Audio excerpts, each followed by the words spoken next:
Assalamualaikum warahmatullahi wabarakatuh.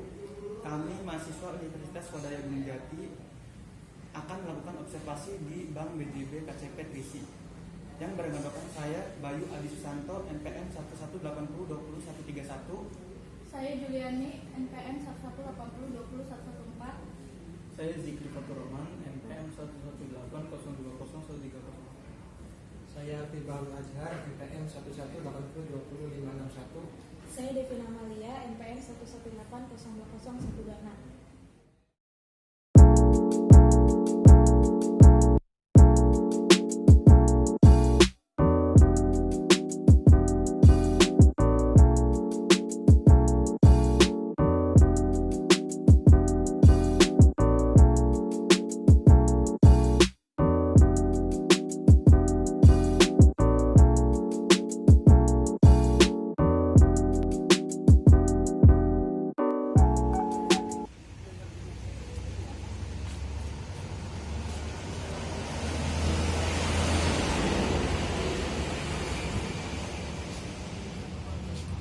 Saya dari ini mahasiswa Universitas Swadaya Gunung Jati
Assalamualaikum warahmatullahi wabarakatuh. Sekarang kita sudah bersama Bapak Alhamdulillah.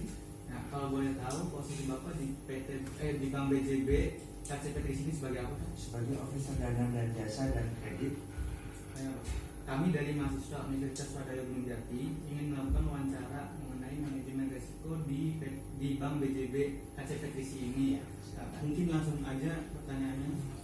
Yang pertama, bagaimana visi misi Bank BJB di sini, Pak? Juga di sini kita visinya dalam secara global itu menjadi bank pilihan utama Anda.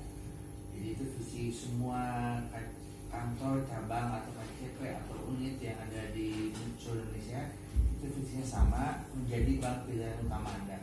Sedangkan misinya kita karena kita dulu identik dengan Bank Pembangunan Daerah, jadi memberikan kontribusi dan menggerakkan pendorong laju perekonomian daerah, juga menjadi partner utama pemerintah daerah, dan juga sekarang ada lagi tambahan itu meningkatkan atau mengenalkan teknologi digital perbankan kepada masyarakat atau nasabah.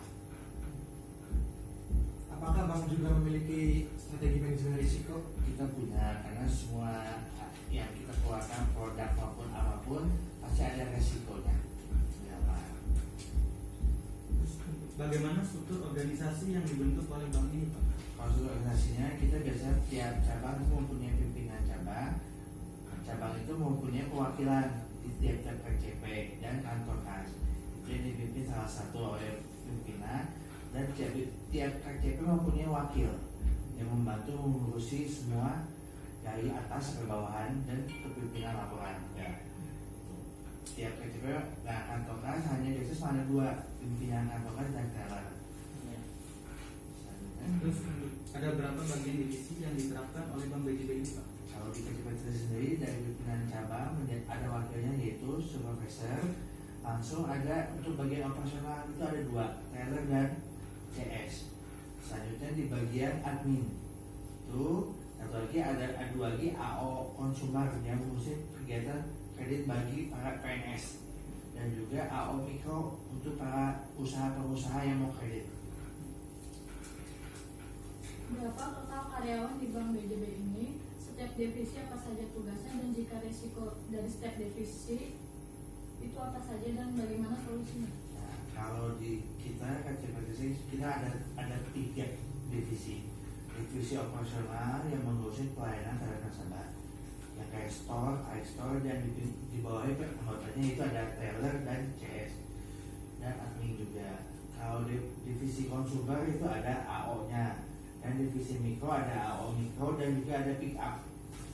Nah, kita memiliki SOP masing-masing, job desk masing-masing.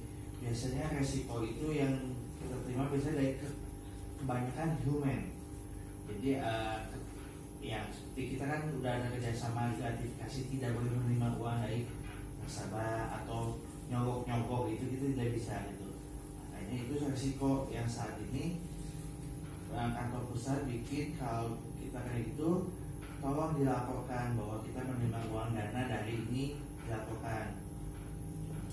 Itu resiko masing-masing. Dan kalau untuk bagian operasional biasanya resikonya salah ngasih uang atau salah hitung, itu pasti akan kenanya ke si teller tersebut untuk menggantikan, ataupun nanti kerjasama sama supervisor dan pimpinan diambil jalan terbaiknya gimana gitu.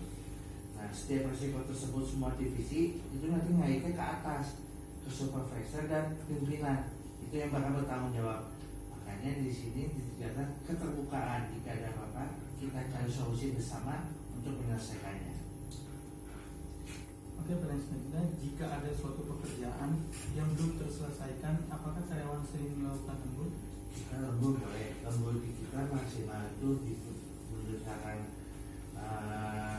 berdasarkan dari SOP peraturan Bank BJB itu, bahwa itu maksimal 5 jam lembur. Biasanya kita lembur ya itu, nanti kita mengajukan untuk lembur biasanya masih 5 jam. Kalau pekerjaan selesai itu wajib lah. Soalnya kalau nggak selesai besok ada kerjaan lagi yang menunggu. Pada saat melakukan penginputan data, apakah pernah melakukan kesalahan? Kalau begitu data pasti ada kesalahan, baik kesalahan tangan yang salah curug, ataupun kesalahan dari mungkin kita mata dan kelelahan salah melihat angka, karena kita kan datanya punya angka itu, dan ya nggak mustahil ya kesalahan, tapi ada solusinya untuk menyelesaikan. Bagaimana strategi marketing yang dilakukan bank jika ada nasabah yang memutuskan untuk menabung di bank lain? Kita marketingnya kita pertama, kalau kita ada nasabah biasanya marketing dulu. Kita bujuk, kita mencari tahu infonya dia dapat uang dari mana, apakah dia pengusaha atau dia karyawan. Nah, setelah kita tahu info tentang nasabah tersebut, kita bujuk, kita rayu, kita tawarkan produk-produk BJB saya, mungkin ada deposito atau asuransi yang dimana nasabah itu butuh. Dan kalau memang itu kita tawarkan, kita cari lebih jelas, lebih tahu tentang detail nasabah tersebut. Nah, lalu seperti apa standar keamanan yang diterapkan oleh pihak Bank BJB KCP di sini? Kalau secara keamanan kita semuanya nanti walaupun dijamin sama asuransi, tapi kita punya perjanjian sama asuransi juga, dimana jika nilai nominal uang yang di bawah 1 miliar, kita minimal harus ada satpam. Jadi kalau tidak ada satpam kita tidak bisa klaim tolak. Untuk dari 1 miliar harus ada polisi dan juga harus disertai dengan senjata, karena kita laporan tersebut dibawa ke asuransi juga. Kita semua ini ada asuransi dari ATM, saat bawa uang di mobil pun kita dari asuransi, dan juga asuransi kebakaran semua di asuransi, karena itu kan ada resikonya tinggi semua ya. Bagaimana kebijakan yang dilakukan pihak bank jika terjadi kehilangan barang atau kebobolan ATM? Nah, seperti tadi saya sebelumnya bahwa ATM kita di asuransi. Yang penting standarisasinya dari asuransi itu ada penjaga. Karena kalau kebobolan penjaga yang ditangkap tidak boleh ditahan kan, itu bisa diklaim. Tapi kalau penjaga nggak ada uang diambil, biasanya itu ATM publik yang kayak di mall atau di provinsi itu. Tapi kita punya CCTV yang dimana mungkin parahnya nggak ketahuan, parah yang mau jahat itu. Kayak begitu aja. Kalau asuransi ya itu ada klaim, terus ya kalau untuk di kantor harus ada penjaga keamanan. Kalau di umum di publik mungkin kalau mall kan ikutin jam kerja mall tutup dan mall tidak di luar tapi posisi di dalam mall di sentra ATM khusus. Kalau di pom bensin kan ada pengawas dari pom bensinnya. Kalau di Alfa kebanyakan pun di dalam, bukan di minimarket di dalam. Jadi saat minimarket tutup itu pun tutup. Mungkin ada tambahan lagi Pak, kayak pada saat pandemi ini kayak lockdown ini apa ada dampak risiko bagi yang dialami bank Pak? Ada semuanya. Pertama mungkin resiko untuk operasional kita nasabah banyak yang mengambil tabungan karena ya namanya mungkin ada yang ada itu. Untuk mungkin kalau resiko kredit itu ada banyak ini bahasa resiko kredit ya, itu banyak nasabah yang tidak bisa bayar karena dia pun usaha tidak berjalan. Jadi karena pandemi kan tidak bisa membayar cicilan. Itu ya resiko yang utamanya paling besar tuh paling di kredit karena nasabah banyak yang jadi macet. Itu lagi kayak tindakan atau sikap seperti apa yang dilakukan bank jika terjadi gangguan sistem komputer atau enggak kayak ya kesalahan di human error gitu. Kalau sistem kita kerjasama ada pusat, ada bagian teknologi TI, bagian untuk sistem semuanya. Jadi kita tinggal telepon konfirmasi ada gangguan apa, nanti di remote dari kantor pusat. Karena kita nggak mungkin ngerti ini karena ada divisi khusus sendirinya. Kalau human error dia itu paling kita resiko kita ke atas. Kita ada internal control sendiri untuk masing-masing cabang yang dibawa, yang mana kita memberitahu kalau ada kesalahan ini kita hubungin sama internal control dari cabang kita.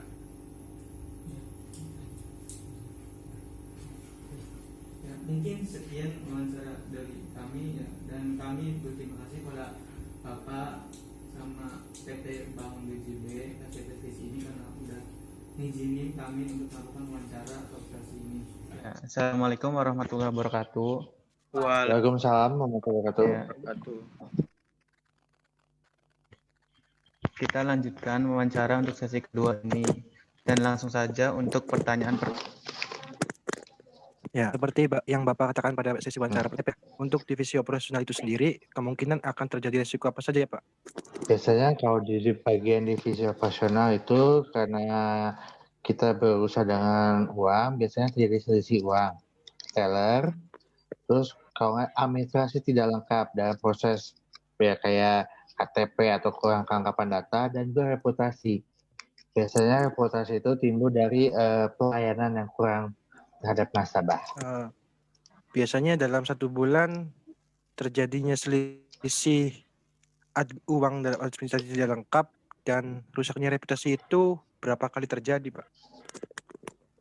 Kalau selisih uang biasanya kita rata-rata itu untuk 1 bulan itu biasanya 1 kali pasti ada. Gitu. Dan kalau administrasi tidak lengkap itu biasanya kurang lebih antara 2 atau 3 sama sebulan. Kalau reputasi kita bisa dilihat kalau mungkin antara 1 kali lah gitu selama setahun ini. Lalu dari divisi bisnis akan ada risiko apa saja Pak?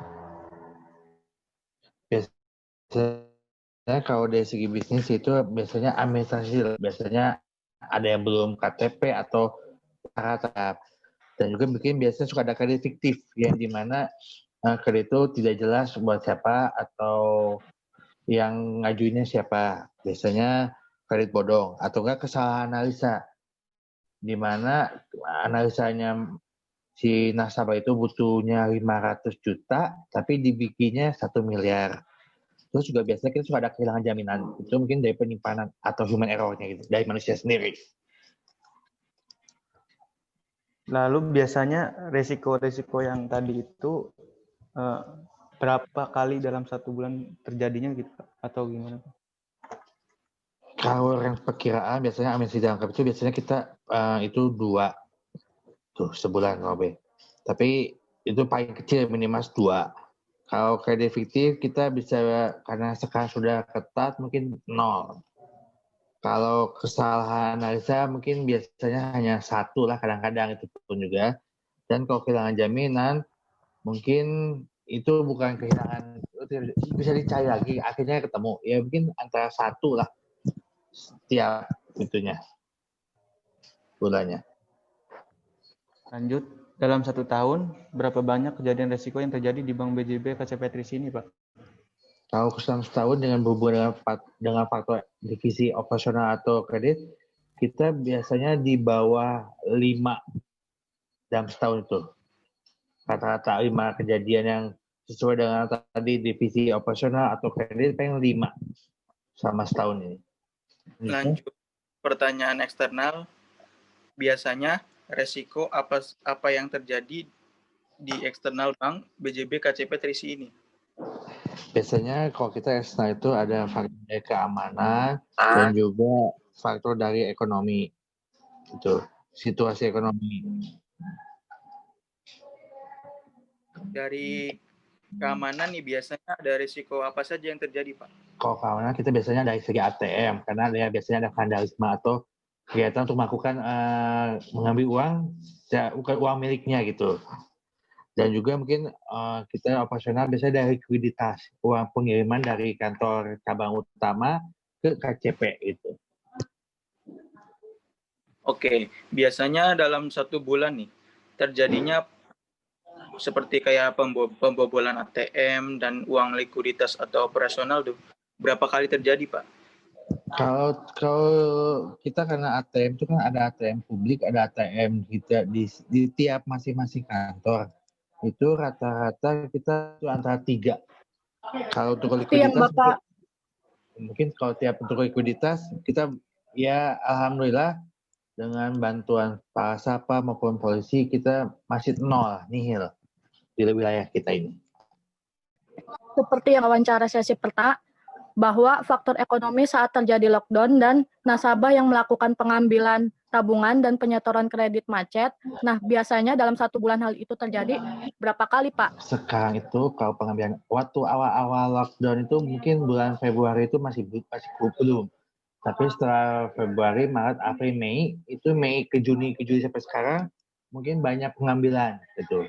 Karena mungkin udah ada yang usahanya tidak maju atau udah ada yang kerjanya udah keluar karena makin sini mereka karena kan usaha tidak bisa buka, terus adanya protokol juga yang 3M itu yang tidak bisa, dan juga pembatasan waktu untuk berjualan. Kalau kredit ya kita buat nyetor kredit gitu. Untuk pertanyaan terakhir, seperti wawancara pada sesi pertama itu sudah disebutkan oleh Bapak permasalahan tentang nasabah yang pindah ke bank lain.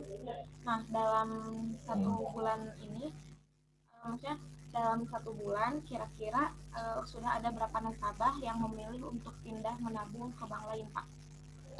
Kalau grup itu kita biasanya nasabah yang pindah hanya 1 atau 2 sih. Itu tiap berdasarkan situasi ekonomi daya saing itu. Karena kenapa? Mereka banyaknya mengejar bunga yang gede, yang dimana kita kan punya peraturan dasar OJK yang tidak bisa bunganya semaupun ditentukan sendiri gitu. Kita punya standarnya. Biasanya dari sebulan itu ada 1 lah yang hijrah ke bank lain. Sekian wawancara dari kami. Ya. Kami berterima kasih kepada Pak Bram Abraham Nurdin dan pihak Bank BJB KCP Trisi yang telah bersedia kami wawancarai. Ya, sama-sama terima kasih juga gitu. Ya, kami mohon maaf jika ada salah kata atau perbuatan yang kurang berkenan bagi Bapak dan pihak bank. Ya, sama-sama. Wassalamualaikum warahmatullahi wabarakatuh. Waalaikumsalam warahmatullahi wabarakatuh.